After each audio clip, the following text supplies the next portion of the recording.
रिया चक्रवर्ती के खिलाफ एफआईआर पटना में दर्ज हो चुकी है। अब ऐसे में सवाल यह है कि रिया के पास क्या कानूनी विकल्प हैं, वो भी आपको बता देते हैं। रिया चक्रवर्ती के खिलाफ बिहार में एफआईआर दर्ज हो चुकी है, इसलिए अब उन्हें अपना बयान बिहार पुलिस के सामने रिकॉर्ड करवाना होगा। इससे पहले कानूनी तौर पर रिया के पास ये विकल्प हैं कि वो मुंबई सेशन कोर्ट में अग्रिम जमानत की याचिका लगा सकती हैं और एंटीसिपेटरी बेल मिलने के बाद बिहार पुलिस को जांच में मदद कर सकती हैं। वहीं रिया के वकील बिहार कोर्ट में जाकर भी अग्रिम जमानत की याचिका दायर कर सकते हैं। ये तमाम उनके सामने ऑप्शंस हैं, इनमें से वो क्या अपनाएंगी आने वाले वक्त में पता चलेगा। सुशांत के सुसाइड केस में एफआईआर पटना में दर्ज हो चुकी है, लेकिन हलचल मुंबई में भी तेज है। हमारे दो सहयोगी इस वक्त हमारे साथ हैं। ज्योता मित्रा मुंबई से हैं और नीतीश चंद्र इस वक्त पटना में हैं। ज्योता, किस तरह का कदम अब रिया के तरफ से उठाया जाएगा? क्या वो पटना पुलिस के साथ कोऑर्डिनेट करने को तैयार हैं या फिर वो एंटीसिपेटरी बेल की तरफ मूव करना चाहेंगी? क्या आपको दिख रहा है कि उनकी टीम क्या करने जा रही है? देखिए, जिस तरह से कल रात को जैसे ही उन्हें ये पता चला है कि बिहार पुलिस जो है वो यहाँ आ चुकी है और वो अपनी कार्रवाई जो है वो करेगी, तो कल रात के समय जो सतीश मानशिंदे हैं, उनकी टीम यहाँ पर आई थी।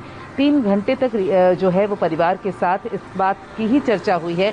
हालांकि अभी तक क्या चर्चा हुई है ये हम तक नहीं पहुंचा है, लेकिन एंटीसिपेटरी बेल डालने का जो ऑप्शन है वो सबसे ज़्यादा लगता है, क्योंकि अभी बिहार पुलिस के पास एफआईआर है और मुंबई पुलिस के पास AD accidental report of death जो है, एडीआर जो है वो है। तो हो सकता है, ये पॉसिबिलिटीज़ है कि जो एफआईआर बिहार पुलिस लेकर आई है वो मुंबई पुलिस को वो दे सके और इसके बाद आगे का जो प्रोसेस है हो सकता है ये भी कि वो सीबीआई जांच की तरफ ये जो मामला है वो आगे बढ़े। तो ये आज का दिन बहुत अहम है। सबसे पहले उनके अकाउंट्स की जांच जो कि बिहार पुलिस करेगी और उसके बाद उनकी बहन के साथ पूछताछ, क्योंकि घर परिवार जो है ना वो इस वक्त बहुत भरा हुआ है। नीतीश, 40-45 दिन के बाद अगर परिवार बात कर रहा है तो उनके पास जी बिल्कुल। नीतीश, ऐसे मामलों में पुलिस अक्सर हम देखते हैं कि प्रोएक्टिव होती है। पटना पुलिस क्या चाहती है? क्या वो इस बात का मौका देगी कि रिया जो है वो एंटीसिपेटरी बेल के लिए चली जाए कोर्ट तक, या उससे पहले ही उसका एक्शन हमें दिख जाएगा? देखिए, रिया के पास जो कानूनी विकल्प हैं उसका इस्तेमाल तो वो करेगी ही, लेकिन पटना पुलिस की भी कोशिश होगी कि इस पूरे मामले में जितनी जल्दी हो वो आगे की कार्रवाई कर ले, क्योंकि एफआईआर दर्ज हो चुकी है और चूंकि ये मामला काफ़ी बिहार में भी चर्चा का विषय बना था, सुशांत राजपूत का, और राजनीतिक दलों ने भी इसको लेकर एक बड़ा मुद्दा बनाया था। सीबीआई जांच की मांग हो रही थी। बीजेपी के नेता रामेश्वर चौरसिया ने कल जिस तरह से बातें रखी, गृह राज्य मंत्री से मुलाकात की, उसके अलावा नीतीश कुमार पर भी एक तरह का दबाव था कि इस पर सीबीआई जांच की मांग उनको करनी चाहिए। कई राजनेताओं ने ये मांग रखी थी, शेखर सुमन ये बातें कही थी। तो निश्चित रूप से बिहार पुलिस की ये जरूर कोशिश होगी कि इस पूरे मामले में वो जल्द से जल्द आगे कार्रवाई करे, और चूंकि इस मामले में एफआईआर में बहुत सारी जानकारी मिली हुई है, बहुत सारी बातें कही हैं, तो इसके आधार पर आगे कार्रवाई होगी। और मुझे ये जानकारी मिली है कि एफआईआर दर्ज होने के पहले सुशांत राजपूत के परिवार वालों ने मुख्यमंत्री नीतीश कुमार के दफ्तर से संपर्क किया था और फिर दफ्तर के हस्तक्षेप के बाद ये एफआईआर दर्ज हुई थी, क्योंकि मामला मुंबई का था, घटना मुंबई में हुई थी, लेकिन पटना में एफआईआर होना था। तो ऐसे में सारी बातों को तहकीकात करने के बाद परिवार वालों ने नीतीश कुमार के दफ्तर से भी संपर्क किया। ठीक है, अब इसमें यह भी विकल्प देखा जाएगा कि मुंबई पुलिस के कोऑर्डिनेशन के साथ बिहार पटना पुलिस क्या क्या काम करती है, या कि कोई तीसरी एजेंसी इसमें कदम रखती है। बहरहाल, क्या सिर्फ पैसे के लिए रिया ने सुशांत से प्यार किया? पैसा खत्म हुआ तो धोखा दे दिया और प्यार खत्म हो गया। यह भी पता चला है कि लॉकडाउन से ऐन पहले, ठीक पहले 22 मार्च को रिया ने सुशांत के भरोसेमंद बॉडीगार्ड को निकाल दिया था। सुशांत की फैमिली के आरोपों पर इन्वेस्टिगेशन शुरू हो चुकी है। आप रिया के सोशल मीडिया अकाउंट अगर देखेंगे तो उसमें आपको रिया के साथ सुशांत की तस्वीरें, सुशांत के लिए बहुत जज्बाती, बहुत भावुक पोस्ट सब मिल जाएगा। लेकिन किसने सोचा था कि इसी रिया पर सुशांत की मौत का इल्जाम लगने वाला है? ये तस्वीरें उसी वक्त की हैं जब रिया चक्रवर्ती मुंबई के कूपर हॉस्पिटल पहुंची थी, जहां पोस्टमार्टम के बाद सुशांत सिंह राजपूत का शव रखा गया था। तस्वीरों में रिया बेहद गुमसुम और गमगीन दिखाई दे रही थी। रिया चक्रवर्ती की इन तस्वीरों को देखकर कोई ये नहीं कह सकता कि वो सुशांत सिंह राजपूत को आत्महत्या के लिए उकसाने की आरोपी। तुम्हारा नाम किस नहीं रखा किसी। अभी कुछ दिनों पहले की बात है जब रिया ने सुशांत की आखिरी फिल्म दिल बेचारा के रिलीज पर एक भावुक पोस्ट सोशल मीडिया पर लिखी थी। तुम्हें स्क्रीन पर देखने के लिए मुझे अपनी पूरी जज्बाती ताकत लगानी पड़ेगी। मुझे यकीन है कि तुम यहाँ हो मेरे पास। मुझे पता है कि तुम यहीं हो। मैं तुम्हारी कामयाबी और तुम्हारे प्यार का जश्न मनाऊंगी मेरे हीरो। मुझे पता है कि तुम मेरे साथ ये फिल्म देख रहे होगे। सुशांत की मौत पर दिल का हाल यूं बयां करने वाली रिया एक आर्मी खानदान से आती हैं। बेंगलोर में पैदा हुई रिया ने अपनी शुरुआती पढ़ाई अंबाला में की। मैं चंडीगढ़ की शकीरा हूँ।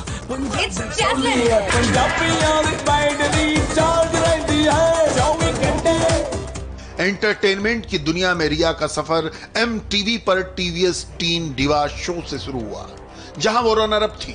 इसके बाद उन्होंने वीजे के तौर पर MTV में कई शो किए, जैसे पेप्सी, MTV व्हाट्सएप, टिक टैक, कॉलेज बीट और MTV गॉन इन 60 सेकेंड्स।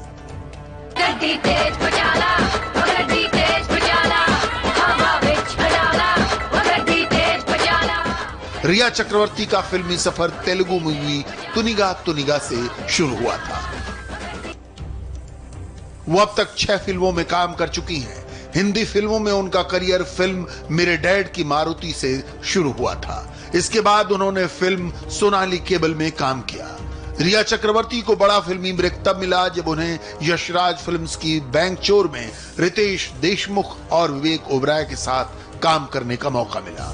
उन्होंने हाफ गर्लफ्रेंड और दोबारा फिल्मों में भी गेस्ट रोल किए। रिया चक्रवर्ती को भट्ट कैम्प की फिल्म जलेबी में भी काम करने का मौका मिला।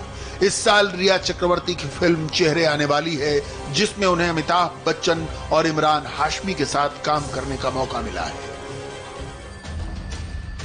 सोशल मीडिया पर काफी सक्रिय रिया चक्रवर्ती के हाथ अब तक कोई ब्लॉकबस्टर कामयाबी नहीं आई है। अलबत्ता सुशांत सिंह राजपूत के साथ पिछले साल से वो लगातार देखी जा रही थी और सुशांत की खुदकुशी के बाद भी वो लगातार सुर्खियों में रही। सोशल मीडिया पर इजहार दिल कर रही थी, लेकिन सुशांत के पिता ने उनके खिलाफ FIR दर्ज करवा के रिया के करियर को एक नया ही ट्विस्ट दे दिया है। तो रिया के करियर की रिपोर्ट आपने देखी। रिया को अब तक जितनी सुर्खियां अपनी फिल्मों की वजह से नहीं मिली, उससे ज्यादा सुर्खियां अब उनको मिल रही हैं इस बात से कि सुशांत सिंह राजपूत के पिता की तरफ से उनके खिलाफ पटना में FIR दर्ज करवाई गई है। हमारी संवाददाता जोयता मित्रा इस वक्त रिया के घर के बाहर ठीक मौजूद हैं। रिया, आप बता रही थी जोयता की घर पर ही हैं। उनके परिवार के लोगों के बारे में भी कुछ जिक्र आया कि माता पिता जो हैं वो उनका भी साथ था रिया के, और जब सुशांत को किसी रिजॉर्ट में ले जाएगा तो उस वक्त भी माता पिता का साथ था। तो अब तक ये FIR के दर्ज होने के बाद माता पिता के बारे में क्या खबर मिल रही, वो कहाँ हैं, उनकी तरफ से कोई रिएक्शन मिल सका है? जी नहीं, इस वक्त अभी तक तो कोई रिएक्शन नहीं आया है परिवार से। आई एम श्योर कि बिहार पुलिस की बात सुन करके उनका भी अपना एक डिस्कशन चल ही रहा होगा, क्योंकि इतनी बड़ी बात है और ये बहुत ही अहम मोड़ है इतने दिनों के बाद जो आया है। और माता पिता को पता था, ये तो जाहिर सी बात है, क्योंकि जो ये घर है वो सेंटा क्रूज में है और रिया जो है वो लिव इन में रहती थी सुशांत के साथ काफ़ी वक्त से।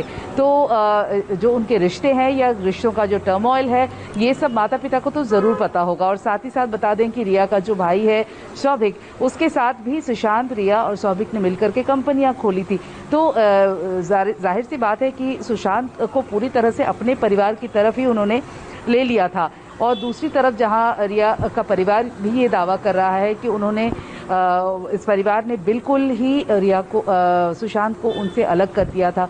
तो ये काफ़ी वजह रही होगी, क्योंकि सुशांत अपनी बात शायद किसी से कह नहीं पाते थे। तो जब परिवार शामिल ना हो, अकेले रिया सिर्फ ये सब जानती थी, करती थी, ऐसा तो हो नहीं सकता। तो परिवार के नाम पर भी ये आगे के इन्वेस्टिगेशन में इन सवालों के जवाब भी जो है जरूर मिलेंगे। नीतीश, आप अपने फोन को चेक कर रहे हैं, शायद कोई अपडेट आपके पास आया है, वो अपडेट भी हम आपसे लेंगे। और ये भी जानेंगे कि इस वक्त सुशांत के घर में, जो पटना में घर है सुशांत का, वहां क्या चल रहा है, किस तरह की गहमागहमी वहां है इस FIR के दर्ज होने के बाद। एक छोटा सा ब्रेक, फौरन लौट रहे हैं ब्रेक के बाद, लेकिन उससे पहले देख लीजिए आज का ओ माई गॉड।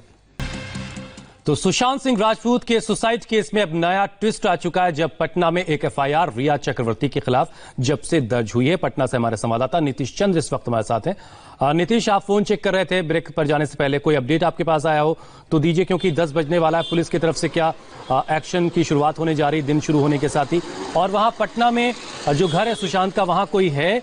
क्योंकि खबर ये थी कि शायद सुशांत की खुदकुशी के बाद से उनके पिता की तबीयत ठीक नहीं थी और वो शायद फरीदाबाद में रह रहे थे। इस वक्त वहां कौन है? ये एफआईआर वगैरह कैसे दर्ज हुई? देखिए, इस घटना के बाद लगातार परिवार के लोग यहाँ पर बने हुए थे। श्राद्ध का कार्यक्रम चल रहा था, सुशांत की बहनें यहीं पर थी, उनके पिता भी यहाँ थे, कई रिश्तेदार यहाँ पर थे।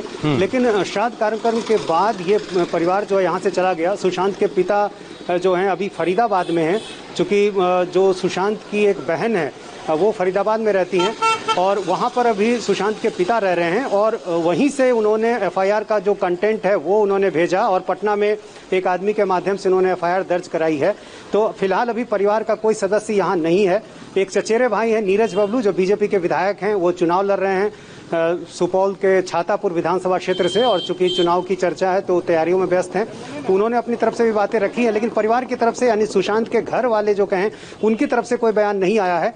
और जहां तक बिहार पुलिस की जांच की बात है, जो हमें जानकारी मिली है कि बिहार पुलिस की टीम 4 सदस्यों की जो टीम है, जिसमें राजीव नगर थाना जहां मैं खड़ा हूं, इसी थाने के जो एसएचओ हैं वो इस केस के आईओ बनाए गए हैं। इसके अलावा इसमें एक इंस्पेक्टर रैंक के अधिकारी हैं, एक सब इंस्पेक्टर भी हैं। तो ये सारे लोग वहां पर पहुंचकर अब पूरे मामले की जांच कर रहे हैं। रिया के जो बयान की कॉपी है उन लोगों ने ये मांगी है। इसके अलावा जो बैंक ट्रांजैक्शन की जो बातें आई हैं उस दिशा में भी अब ये लोग बैंकों में जाकर पड़ताल करेंगे कि आखिर ये ट्रांजैक्शन कैसे हुआ, किस तरह से हुआ, किसके अकाउंट में गया, कब गया, और साथ ही साथ कुछ इंतजार के बाद, क्योंकि 10 बजने वाले हैं और कुछ इंतजार के बाद हमें पुलिस का एक्शन नजर भी आने लगेगा। वो अपडेट भी हम लगातार दर्शकों तक पहुंचाते रहेंगे। बहुत बहुत शुक्रिया नीतीश हमारे साथ जुड़ने के लिए। जोयता, आपका भी बहुत बहुत शुक्रिया हमारे साथ ये अपडेट शेयर करने के लिए।